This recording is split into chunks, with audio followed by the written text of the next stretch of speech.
true disciples and warning para dun sa mga hindi pa humana ng palataya. Then, dinescribe na po rito ng Panginoon kung paano mabubuhay o dapat mabuhay ang kanyang mga alagad bilang mamamayan ng kanyang kaharian. So dito nakita po ninyo, binasa nyo kanina, at ay inyong binigyang pansin, na sinabi ng Panginoon that they must love their enemies, not judge others, and examine the fruit of their lives. So no doubt na ito ay kaparallel doon sa Matthew chapter number 5 to 7 na tinatawag nga nating Sermon on the Mount. Bagamat may mga parang pagkakaiba, matatandaan niyo po na ang Bible po ay hindi nagko-kontra-kontra. Kaya kung sa unang tingin para may pagkakaiba o mayroon pang contradiction, pero pag inyo pong pinagbulayan at sinuring maigi ay mas makita niyo po na ito ay nagtutulungan, they complement, they cooperate para ibigay yung pinaka-kompletong mensahe ng Panginoon. At ito po yung natanggap na record ni Lucas patungkol sa earthly ministry yung ating Panginoong Kristo. Bagamat si Mateo po, siya yung aktual na nakarinig ng mga pahayag na ito. Okay, at dito po ay gumamit siya ng ilustrasyon about the wise and the wrong builders para i-demonstrate po yung difference between genuine and counterfeit discipleship. Totoo na alagad at mga peking alagad. So, iyan po yung mga nakapaloob dito sa ating pag-aaral. Kaya ang pinaka-central idea of our sermon this morning ay ito. Yung tinuturo sa atin ng Bible that a profession of faith apart from obedience particularly to the Word of God is worthless. The profession of faith apart from obedience to Christ and His Word is worthless. Another thing is, if we try to live the Christian life on foundation other than that of Christ Jesus and His Word, we will not remain steadfast and committed to true Christian living. So, hindi ang pundasyon ng ating pong buhay na inaangkin nating buhay Kristiyano ay kung hindi po ang Panginoong Kristo ang kanyang salita, ay hindi po natin mapaninindigan ang pagpapatuloy sa buhay bilang tunay na Kristiyano. Ang tunay na Kristiyano, pinakapundasyon niya, dahil sa kung bakit nakapagpapatuloy na kapaninindigan, ay walang iba kundi ang Panginoong Kristo at ang salita ng Diyos. So, kung hindi yan ang pundasyon ng buhay natin, we will fail to bring God the glory that He deserves to receive. So, ito po yung central idea na kapaloob sa mensahe nito. So, first of all, notice with me the Lord Jesus Christ's personal inquiry. Pareho din pala yung inquiry, pareho na acceptable na pronunciation yan. So, personal inquiry, at ito nga yung katanungan sa ating pamagat na kinuha natin pamagat sa ating series na to. So, verse 46, and why call ye me Lord, Lord, and do not the things which I say? Bagamat ang Panginoong Kristo po ay nag-uumpisa pa lang sa kanyang first year of public ministry, sabi po dito ay He has attracted a large number of followers. Look at verse 17. Sabi mo sa verse 17, and I read, and He came down with them and stood in the plain, and the company of His disciples, and a great multitude of people out of all Judea and Jerusalem, and from the sea, coast of Tyre and Sidon, which came to hear Him and to be healed of their diseases. A great multitude of people. Pagkat di po nagbigay ng eksaktong bilang si Lucas, we may safely estimate that there were many hundreds, if not thousands, of people following Jesus, listening to Jesus. At marinig mo kayo, even calling Jesus Lord. Daan-daan o libo pa. Sumusunod, nakikinig, at tinatawag pa siyang Panginoon. Now, the Greek word for Lord is kurios. Kurios. K-U-R-I-O-S. Sometimes, ginagamit po ito bilang title of respect used in addressing or speaking of a man. Kaya, tinatranslate din po itong Sir or Mister. Katulad sa atin, no? Sir, Mister. However, the word curious is also used for the one who is supreme in authority.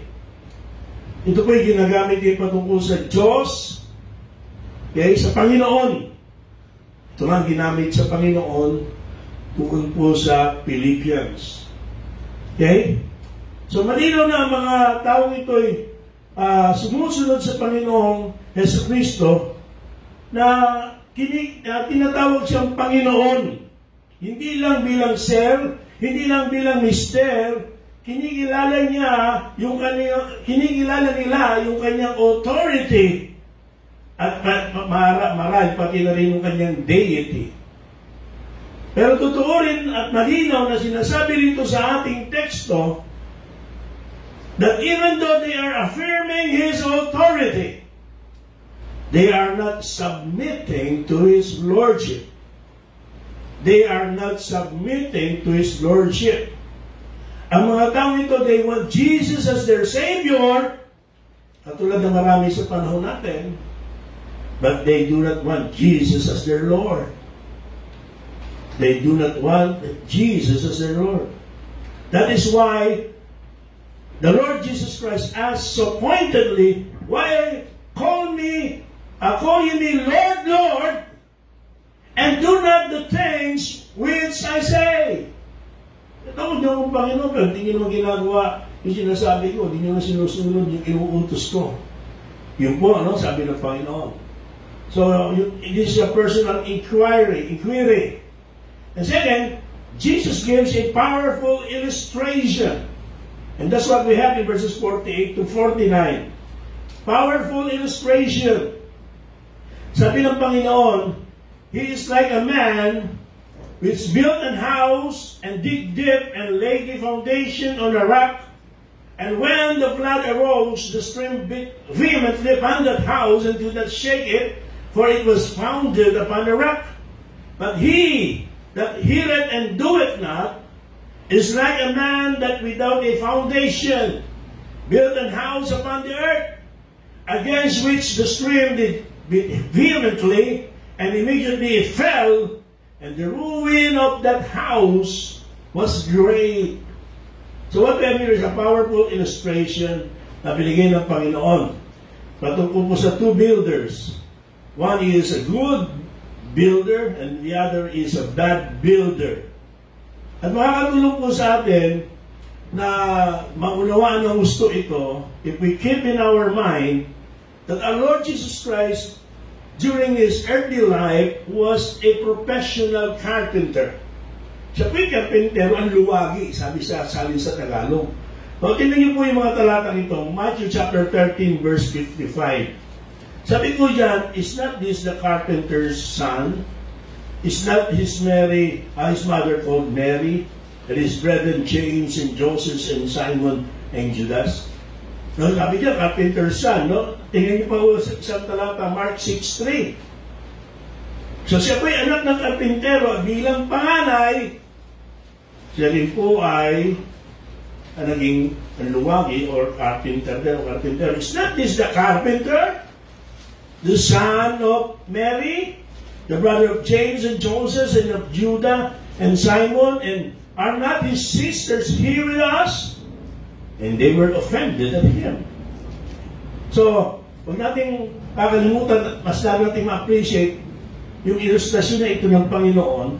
Naintindihan niya yung kanyang sinasabi, not because na siya ay Diyos, kundi siya po ay naging anluwagi o karpintero din during His earthly life. At sa mga panahon po na yun, mga karpintero, hindi lang po ang ginagamit o ginagawa ay kahoy, kundi pati na rin po bato.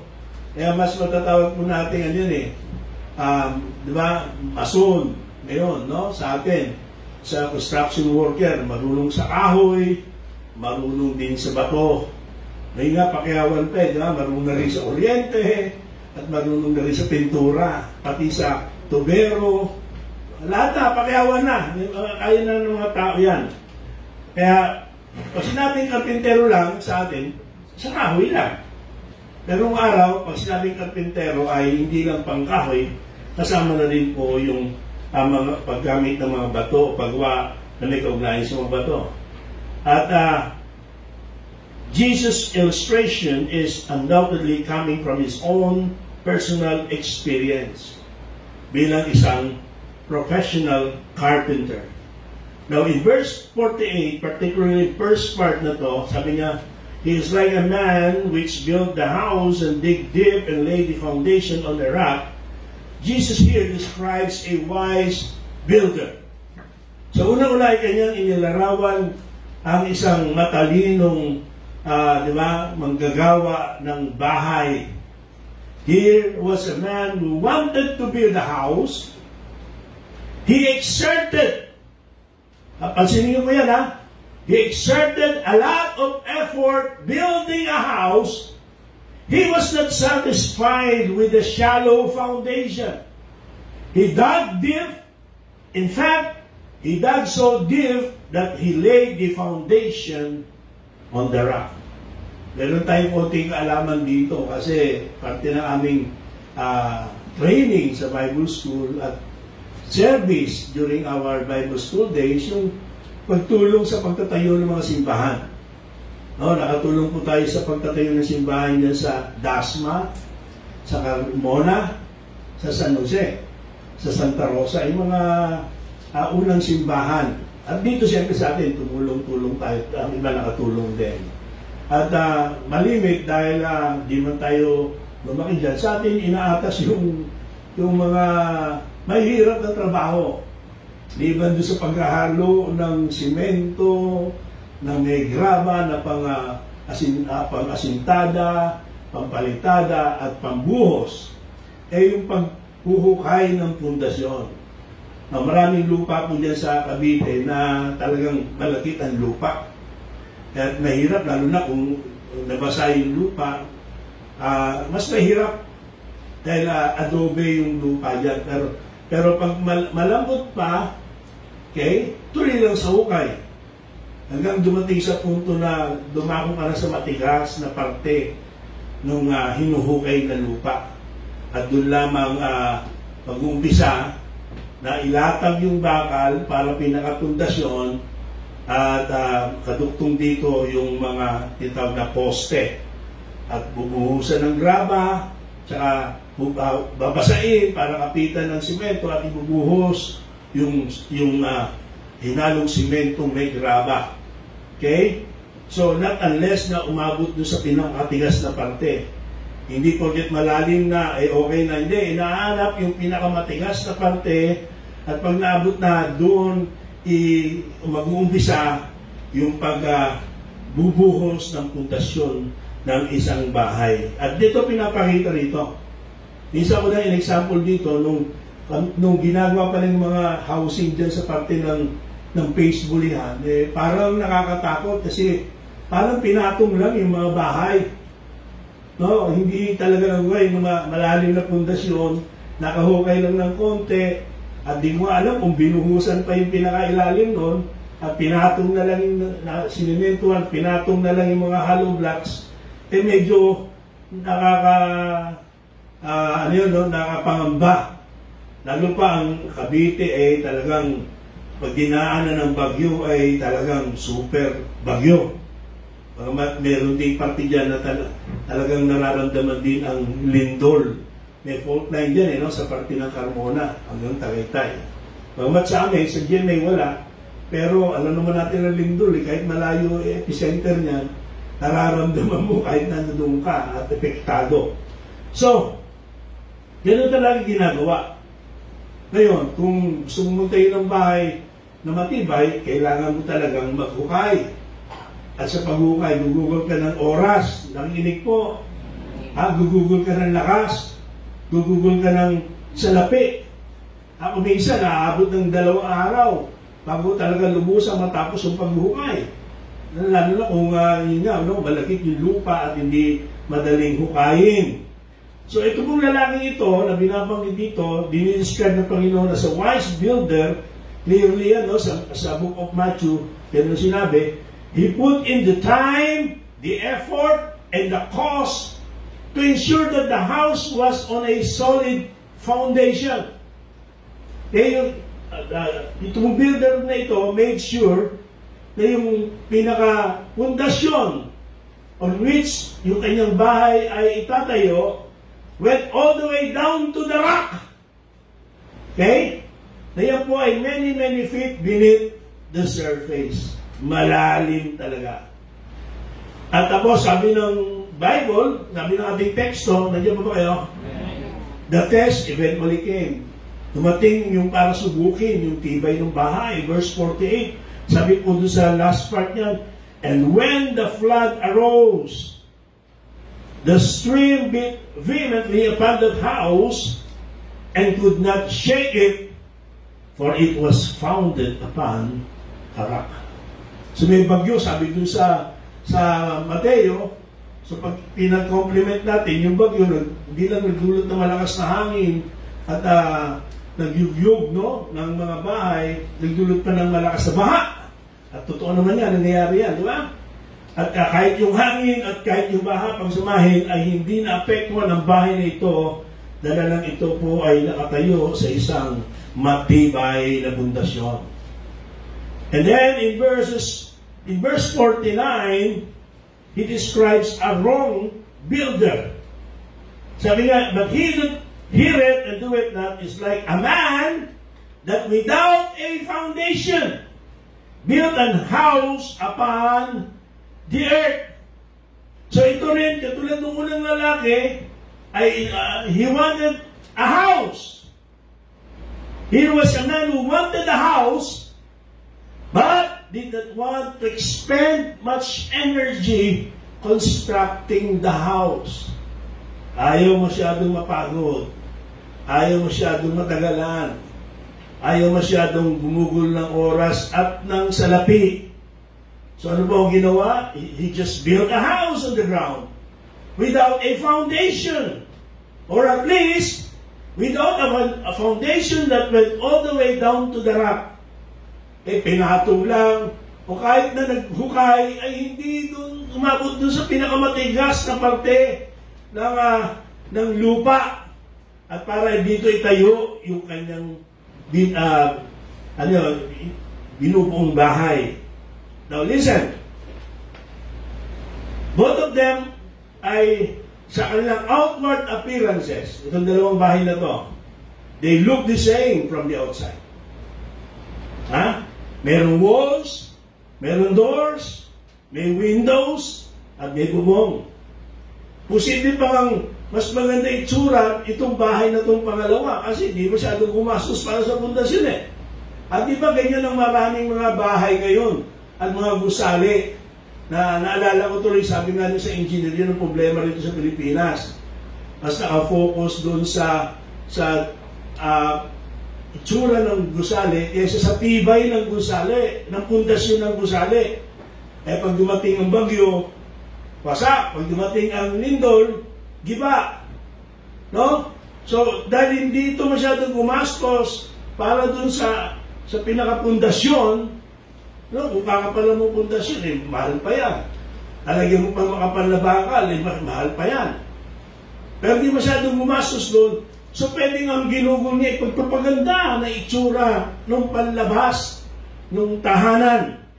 Pero, sa kabuuan, halos pareho lang din kung tutusin.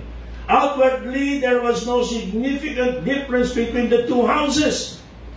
So long, listen, as the weather was good, both houses fared well. Okay? Parang maganda, tag-araw, wala namang bagyo, maayos ang panahon. So, okay. But then, the test, sabi nga, eventually came. At sabi doon sa last part ng verse 49, against which the stream okay, did beat vehemently and immediately fell. Hindi nagtagal, no? Agad-agad, tumumba. At ito pa, binigyan natin dito ni Luke. And the ruin of that house was great. So, sabi ng Panginoon ito na binigyan din ni Luke sa kanyang pagtala sa event na to. The ruin of that house was great. Agad tumumba at napakatindi ng pagkawasak ng bahay niyo. The house that had no foundation was not built to withstand stormy weather. So ito po yung kanyang naging powerful illustration. Kaugnay dun sa kanyang tanong sa mga sumusunod sa kanya na hindi lang sumusunod, nakikinig. Tinatawag siyang Panginoon. Pero may tanong siya, bakit tinatawag niyo akong Panginoon pero hindi naman kayo nagpapasakop sa akin? Bakit niyo ako tinatawag ng Panginoon pero hindi niyo naman sinusunod ang utos ko? Bakit niyo tinatawag ng Panginoon pero hindi niyo ginagawa yung mga aking sinasabi? At halimbawa niya, itong dalawang builders na to. And finally, Jesus delivers a penetrating interpretation. Ano ba interpretation ngayon nito? Verse 47. Whosoever cometh to me, and heareth my sayings, and doeth them, I show you to whom he is like. 49. But he that heareth and doeth not. So nakita niyo po, no? Parehong nakinig. Ito pa yung mga taong ito, daan-daan o libo pa nga. Tinatawag ng Panginoon. Ang pagkakaiba po ay ano? Isa ay nakikinig at ginagawa yung kanyang sinasabi, sinusunod ang kanyang utos bilang Panginoon. Yung isa naman ay nakikinig pero hindi sinusunod ang inuutos ng tinatawag niyang Panginoon. Tinatawag nilang Panginoon. So Jesus says that these two builders, each builder is building a house. Outwardly again, they look the same. Pero pagdating po ng hindi may iwasang bagyo, isa lang na tahanan, isa lang na bahay ang nanatiling nakatindig at hindi nagiba. Ang tanong ay, bakit?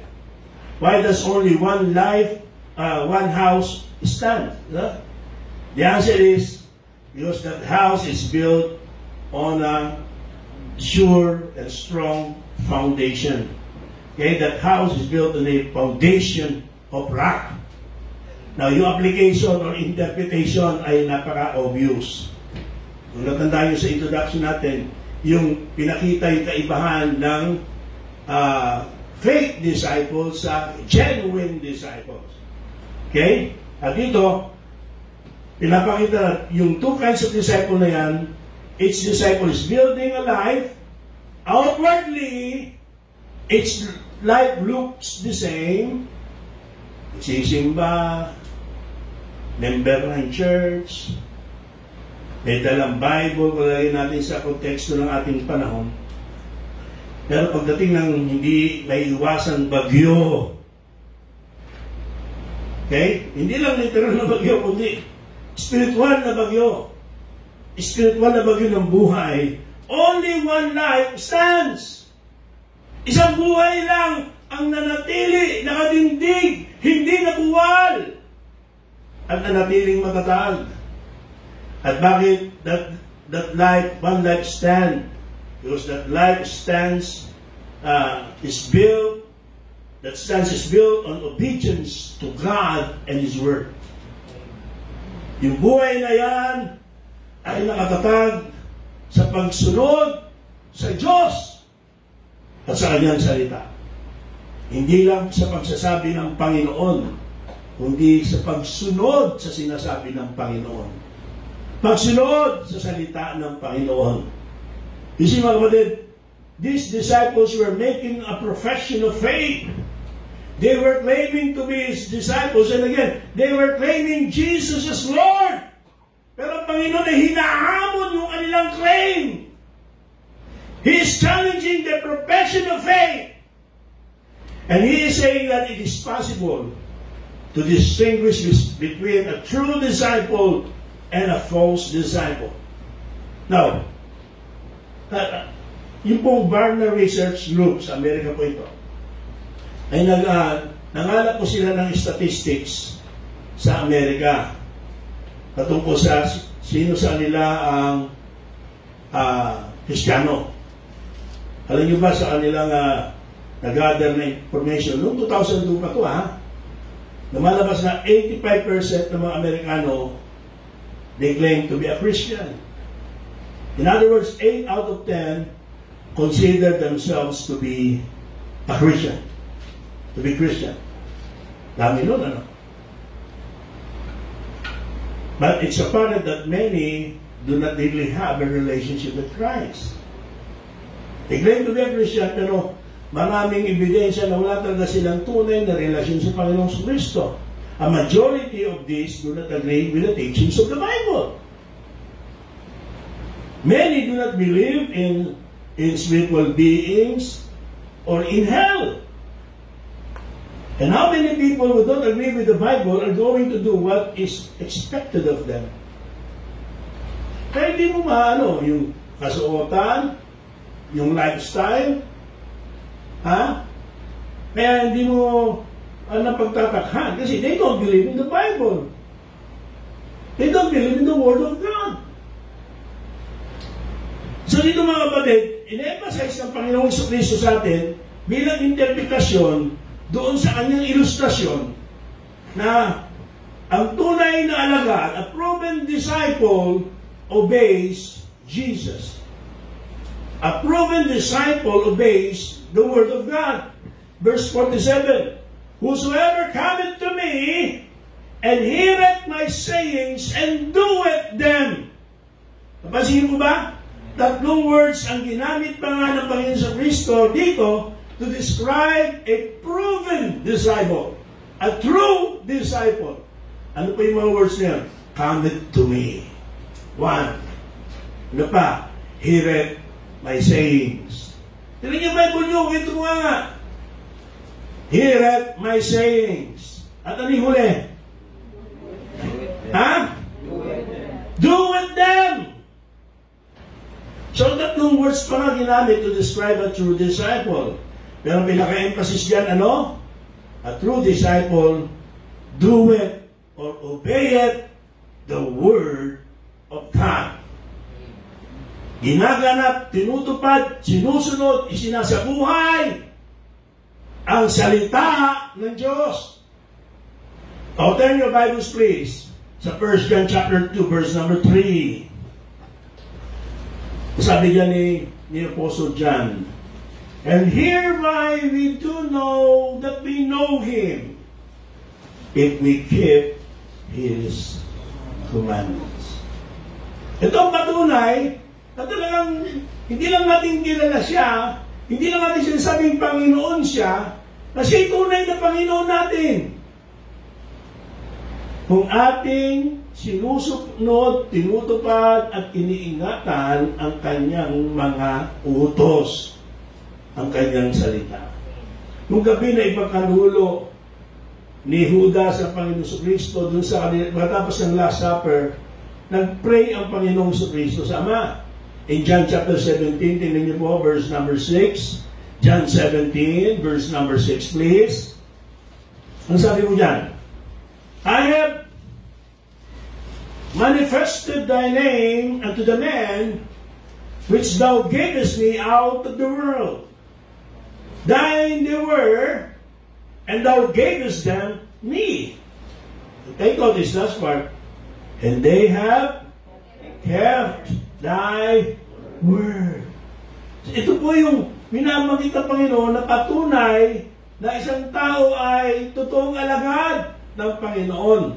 Ang totoong alagad ng Panginoon ay di lang nakikinig, kundi lalo tigit tumutupad, sumusunod, at nag-iingat ng salita ng Diyos. At dahil yan, ang tunay na alagad, pag dumating ang bagyo ng buhay, ay nananatiling nakatayo.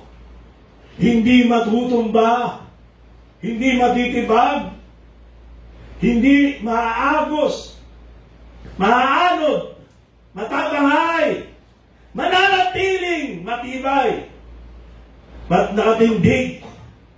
He stands when sickness and sin and suffering and disappointment and accidents and mistreatments and illness and so on come His way. Mananatiling nakatayo at naninindigan sa Panginoon.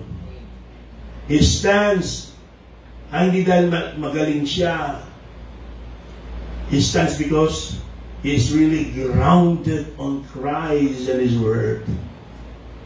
He truly is trusting in Christ and the words of our Lord Jesus Christ. Hindi siya matitibag. Bakit? Totoo siyang nangahawak sa salita ng Diyos at totoong nagtitiwala sa Panginoon. Example natin sa Old Testament, well, nagduday si Job. Remember Job of the Old Testament? He lost an immense fortune. He lost 7,000 sheep, 3,000 camels, 500 yoke of oxen, and 500 female donkeys, and many servants. He lost many servants to attacks and catastrophes. He even lost all his 7 sons and 3 daughters.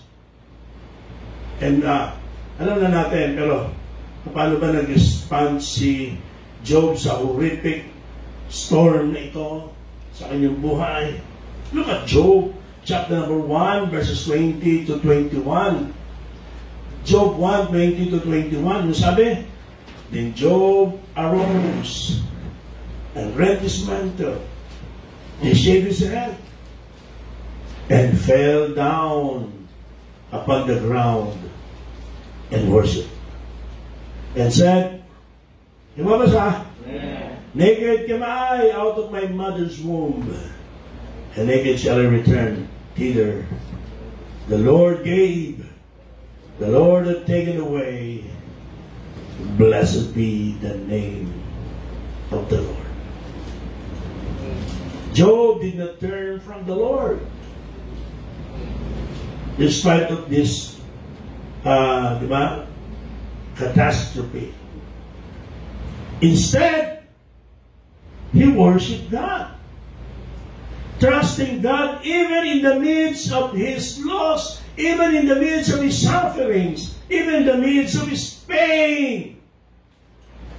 And you know what? This is what the Lord Jesus Christ is trying to teach these people that are following us, following Him rather, at katulad na rin sa atin na mga sumusunod sa Kanya. At nasasabing Panginoon sa Kanya, ang tunay na alagad ay hindi lamang nagtitiwala sa Panginoon at sa Kanyang salita, kundi sumusunod sa Kanyang salita kahit na sa gitna ng matinding bagyo ng buhay. Trust and obey Jesus and His Word even in the storms of life. Pero hindi po doon nagtapos yung kanyang interpretation sa parable ng 2 builders, di ba?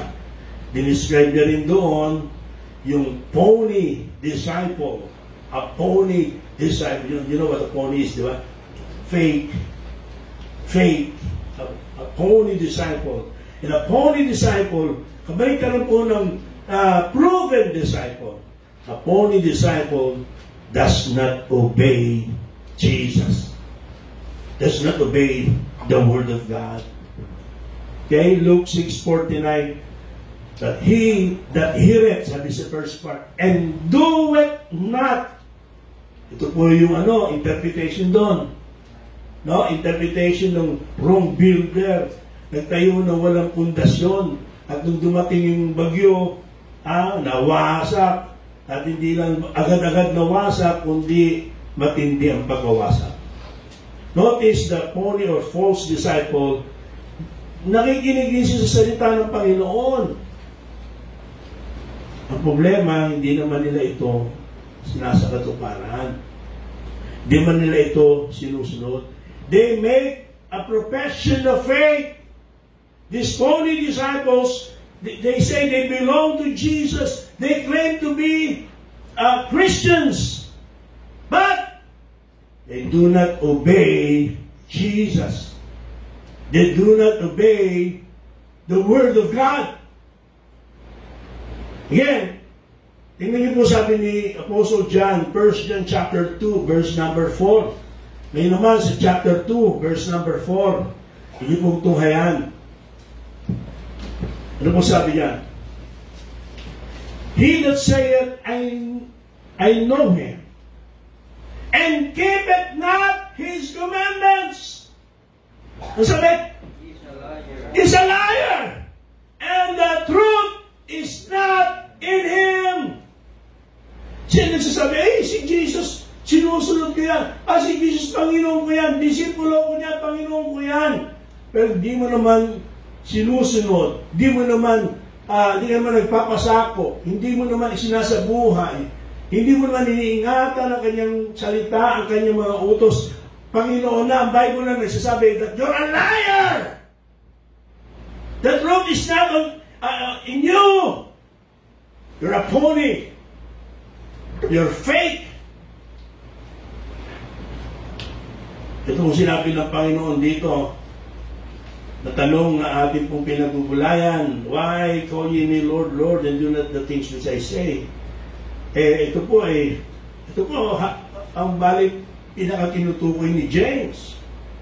Nang sinulat niya sa chapter 1, 22 to 25. No, ito, walang duda, ito ang pinagbatayan ni James at in-inspiration ng Holy Spirit at ito ay nasulat bahagi ng Biblia. James 1, 22 to 25. But be ye doers of the word, and not hearers only, deceiving your own selves. For if any be a hearer of the word, and not a doer, is like a man beholding his natural face in a glass, for he beholdeth himself and goeth his way, and straightway forgetteth what manner of man he was. But whoso looketh into the perfect law of liberty and continueth therein, he being not a forgetful hearer, but a doer of the word, this man shall be blessed in his deed. And you know that James was the one inspired by the Holy Spirit to describe the three kinds of faith. But there are three kinds of faith. So there are three kinds of profession. Una-una, siyempre, yung demonic faith. Okay, ikaw niniwala may Diyos, ang demonyo man, ang diablo man naniniwala, demonic faith. Then there's the dead faith and the dynamic faith, the true faith. Now look at chapter 2, verses 14 to 20. What doth it profit, my brethren, do a man say he had faith and have not works? Then faith save him. If a brother or sister be naked and destitute of daily food, and one of you say unto them, depart in peace, be ye warned, and filled notwithstanding ye give them not those things which are needful to the body, what doth it profit?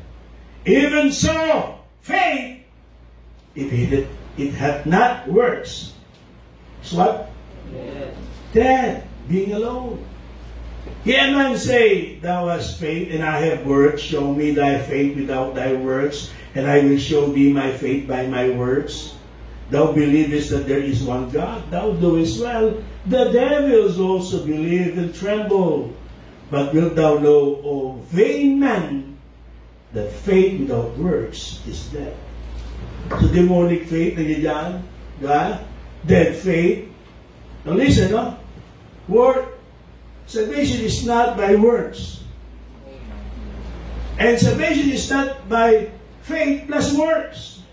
Hindi po gano'n, no? Ano po dinidiscuss ito ni James? Ano ba sinasabi ng Panginoon? O, sumasampalataya kayo, Panginoon, sinasabi nyo. Pero hindi yung ginagawa kinutos. Ang ibig sabihin ba ay faith plus, no. Salvation is by grace through faith alone. Sola gratia, by grace alone. Sola fide, through faith alone. Solo Christo, through Jesus Christ alone. Sola Scriptura, according to the Scriptures alone. Ano ibig inintukoy dito? true faith, saving faith, produces works. He's not talking about the root of salvation, but the fruit of salvation. He's talking about the result, the evidence of salvation. And the Lord Jesus Christ is referring to that as well. It's not enough to say, Lord, Lord. Di ba? Sa Mateo, pangalino, sinabi ng Panginoon eh. Let's go to Mateo, Matthew 7:21.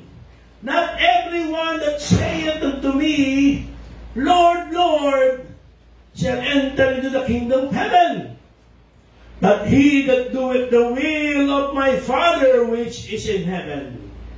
Then in verse 23, let's jump to verse 23. And then will I profess unto them, wow, I never knew you.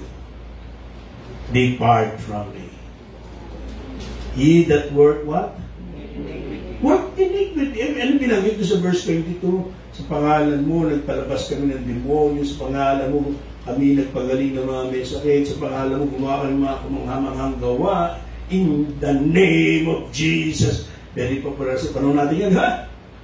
Pero sabi naman, ye workers of iniquity. Why? Now, hindi po magkaiba ng event ito at hindi nagkukontran din si Luke tsaka si Mateo. Ino-compliment nila. Ibig sabihin, sabi, marami sa inyo, Lord, Lord, sabi ng Panginoon sa Kristo, diba? Pagkawag sa akin ng Lord, hindi yung ginagawa, hindi yung ginagawa sinasabi ko.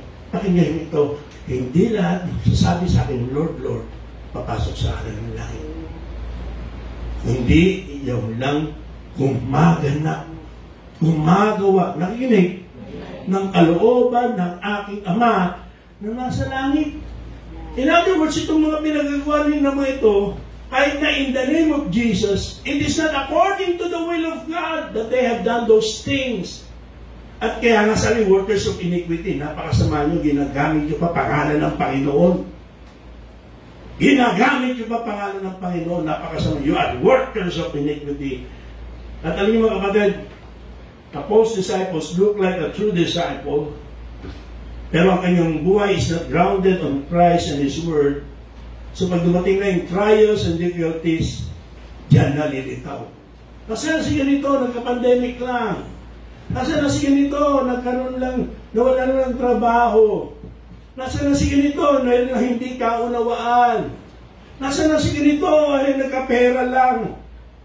Nasaan na si ganito, nakapag-abroad lang.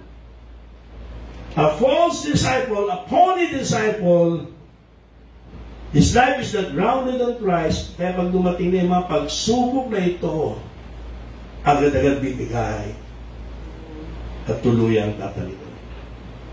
Pero ito, ang mabigat niya mga kapatid. Nabasa natin, Matthew 7:21-23. The worst of all storm that will come when people stands before God at the judgment day. Day of judgment. At sasabihin ng Panginoon, I never knew you. Depart from me. Depart from me. I never knew you. Sige, magmalaki ka. Sige, magyabang ka.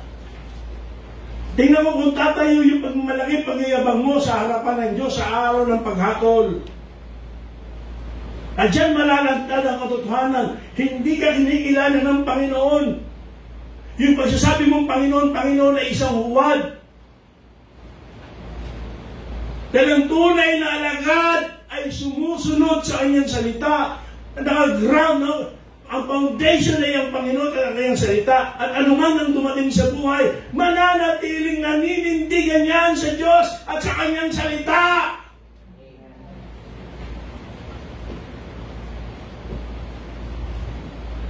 Sabi ni Dr. B.J. Miller, and I quote, it is a great deal easier to do that which God gives us to do, no matter how hard it is, than to face the responsibilities of not doing it. Hello? Di ba tama yan? Mahirap, may COVID. Hindi kailangan mag-kiss na kaganyan. Mahirap. Pero di bali na. Simpleng hirap lang yan. Hindi pa tayo nagbububo ng dugo sa di ba? Bunga ng pag-uusig. Hindi mo naman ikahihirap yan pag nag-ikapu ka. Makakabuti pa nga sa in fact, tiniwanan mo yung mga bisyo mo dahil sinasabi ng salita ng Diyos. Pero, pag hindi mo, ayaw mo ng hirap, ayaw mo maghukay, ayaw mo gumastos, ayaw mo gumugol ng oras, ayaw mo mag-exert ng effort para magkaroon matibay ng pundasyon. Marami, they say, Lord, Lord, sa panahon natin, sa panahon noon, marami sumusunod. Pero sa kabila ng Lord, Lord, yung maluwang na daan ang pinapasok. Ang parte ng ano yun, Sermon on the Mount, di ba? Marami yung maluwang na daan yung, mahal ako ni Lord, maunamain si Lord, kahit hindi ako maglingkod, kahit hindi ako sumunod. Maluwang na daan yan. Yan ang madaling daan. Walang kahirap-hirap na daan. Na pinapasok ng tao, pero dulo nung nagkapahamakan. Ang makipot na daan, marami kang kailangang iwan. You cannot enter the narrow gate. Nadala-dala mo yung mga vision na yan, yung pride na yan, yung bitterness na yan, yung hypocrisy na yan, yung worldliness na yan, yung immorality na yan, yung stubbornness na yan, pagiging rebelde na yan, pagiging materialistic. Nakuha niyo ba? Kasya ka lang, mahirap na daan. Hindi yan pahirapan, hindi yan sakripisyo para maligtas. Yung willingness to exert effort, yung willingness to suffer, those are the evidences that your faith is genuine, and that you're a true disciple.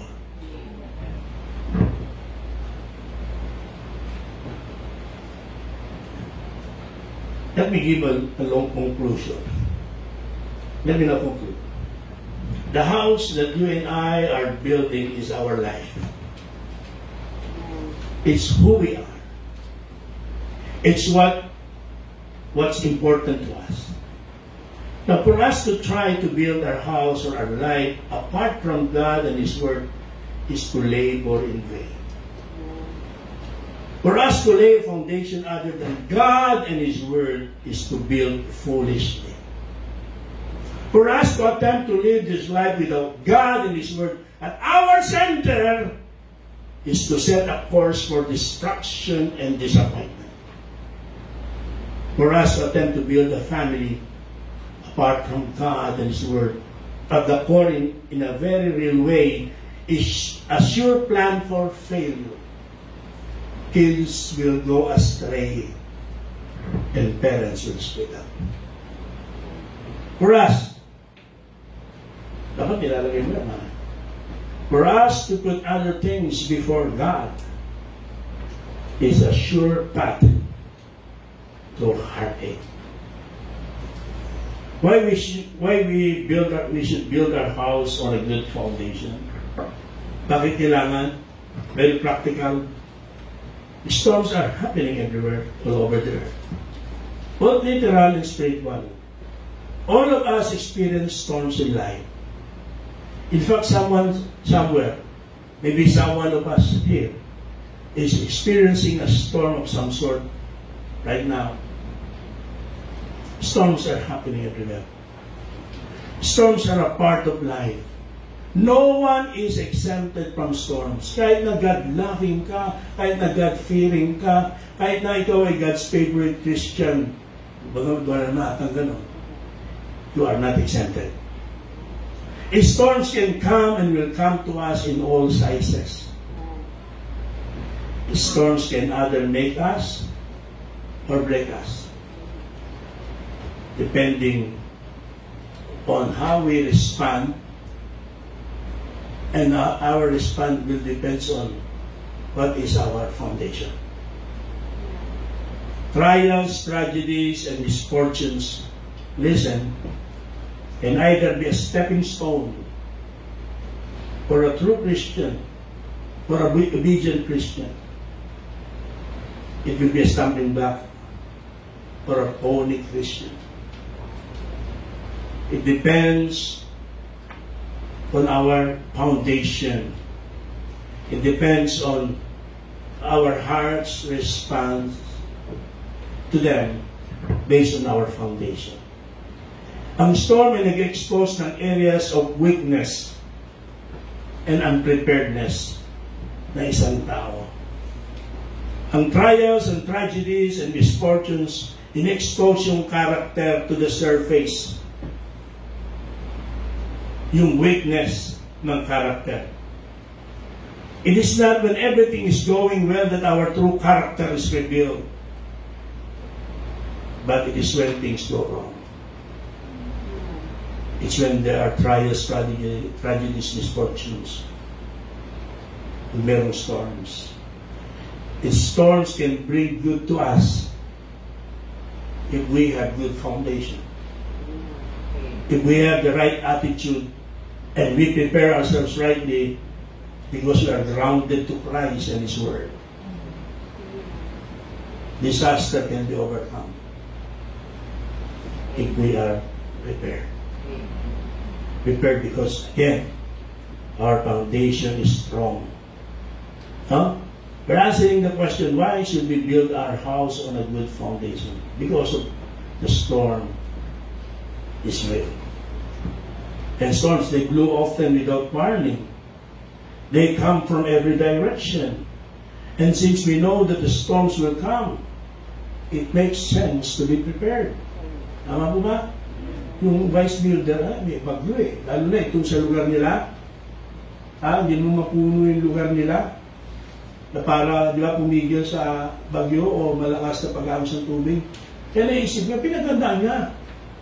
I'm not being paranoid, sabi nga, I'm not being negative. Pero totoo, it's a reality, may bagyo dumarating dito eh.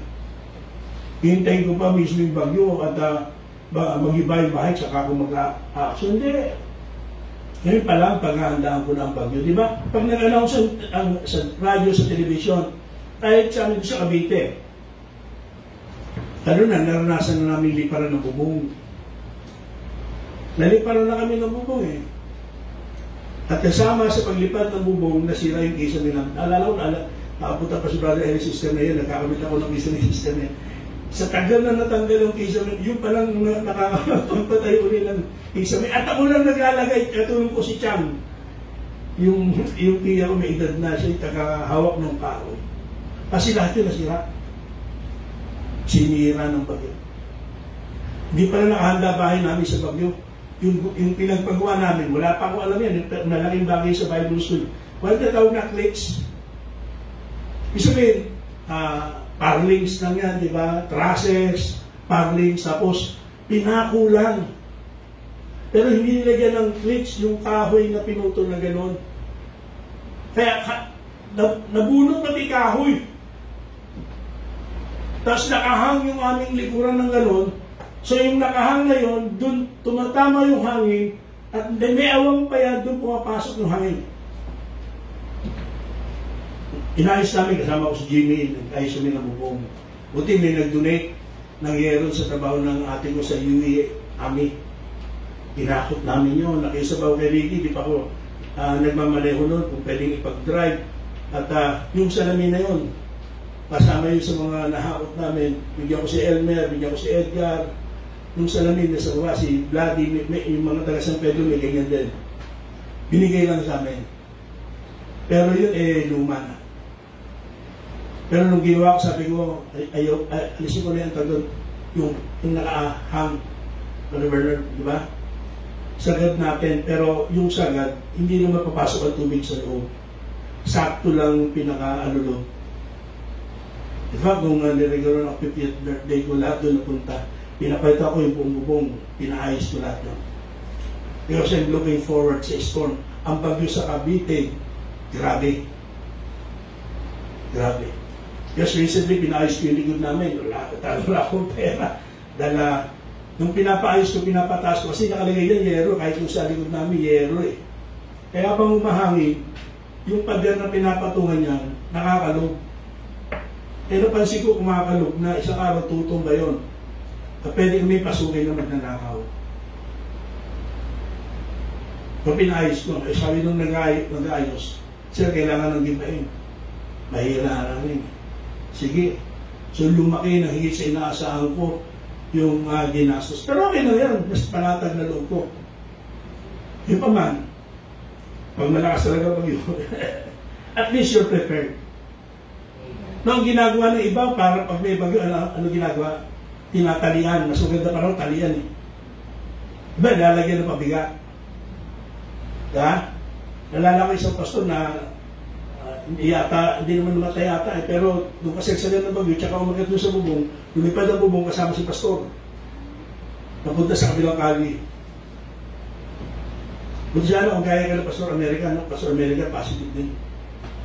Nung nagkabaha noon, undoy ba yun, na pinukwento niya na papunta sila sa hanggang leeg yung inano ng tubig. Pero nung mapawi ang baha, ang daming kahoy doon sa bako nila, galing sa inano ng mga troso. At nila, mayroong blessing sa gitna ng stores. Kapag in-announce na yung bagyo, ano gagawin mo? Maghahanda ka.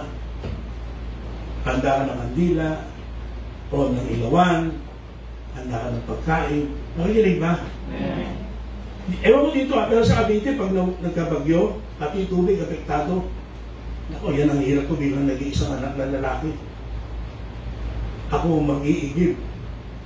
Mag-iigib sa kung saan may tubig. Buti may sasakyan. One time, nagamit na rin namin itong Innova. Nung kami si Jabez, nakahingi ng tubig. Ngayon, kung mangyari mo yan, lalo na malakas ang loob ko, kaibigan ko yung mga na doon, nag-speaker na ako ron eh. Pero layo. Ang layo ng higiban ng tubig. Wala kuryente. Ang laki na epekto ng bagyo. In fact, kahit na-prepare ka, maapektuhan ka pa rin. Diba? Hindi nasira ang bahay, hindi lumipad ang bubong. Pero apektado pa rin kami sa brownout. Pagputol na yung mga kuryente sa kali, sa mga poste, apektado pa rin kami walang tubig. Naapektuhan tayo. But it is better to be prepared. Isang hangal lang ang nag-announce sa lugar nyo, direct ang tatama, signal number 5. O hindi ka maghahanda. Pero maraming mga tao, pati na Kristiyano, pag binanggit yung bagyo, literal na bagyo, naghahanda, nagpe-prepare. Pero pag pinag-usapan natin ng spiritual na bagyo, in fact, bago pa nangyari yung pandemic ito, manood kayo ng ilang mga videos ng preaching na nasa YouTube ko. Nag-preach tayo sa mga panahon ganito. One time, nag-share ako yung pastor na itong time ng pandemic. Sabi niya, pastor, parang nag-predict ka sa nangyaring ito.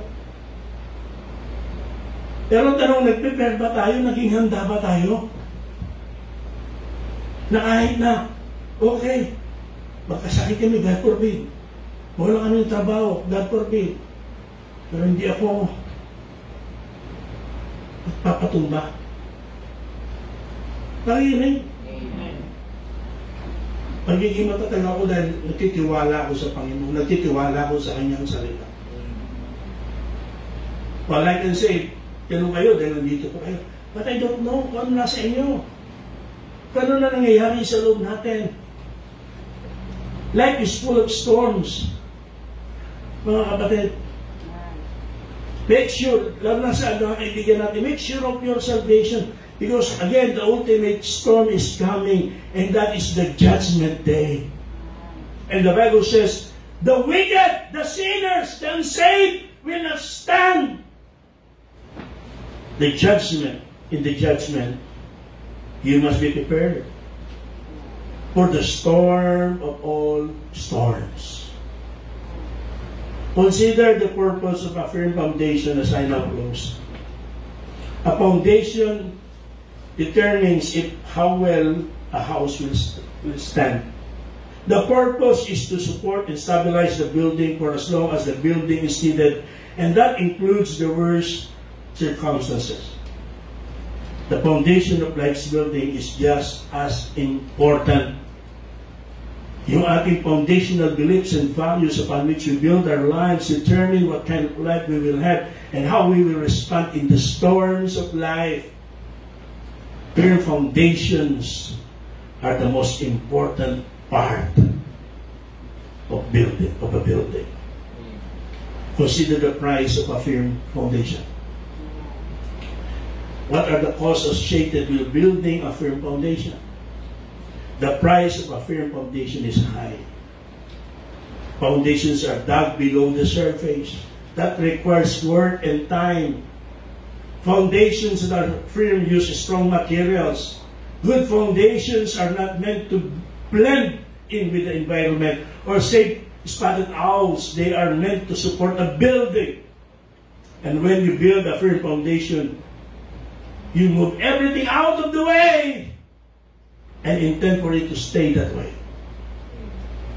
You can build a sand castle easily and quickly, but it won't even withstand a normal tide swing, much less a hurricane.